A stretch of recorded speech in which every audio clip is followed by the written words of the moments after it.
نبی صلی اللہ علیہ وسلم نے فرمایا، اللہ جنت والوں سے فرمائے گا، اے جنت والو، جنتی عرض کریں گے، اے ہمارے پروردگار، ہم حاضر ہیں اور نیک بختی اور بھلائی تیرے ہی قبضے میں ہے۔ پھر اللہ فرمائے گا، کیا تم راضی ہو گئے ہو؟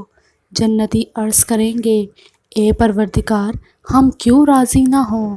حالانکہ تو نے جو نعمتیں ہمیں عطا فرمائی ہیں، وہ نعمتیں تو نے اپنی مخلوق میں سے کسی کو بھی عطا نہیں فرمائی۔ پھر اللہ فرمائے گا، کیا میں تمہیں ان نعمتوں سے بھی بڑھ کر اور نعمتیں عطا نہ کروں؟ جنتی عرض کریں گے، اے پروردگار، ان سے بڑھ کر اور کون سی نعمت ہوگی؟ پھر اللہ فرمائے گا، میں تم سے اپنی رضا اور خوشی کا اعلان کرتا ہوں، اب اس کے بعد سے میں تم سے کبھی بھی ناراض نہیں ہوں گا۔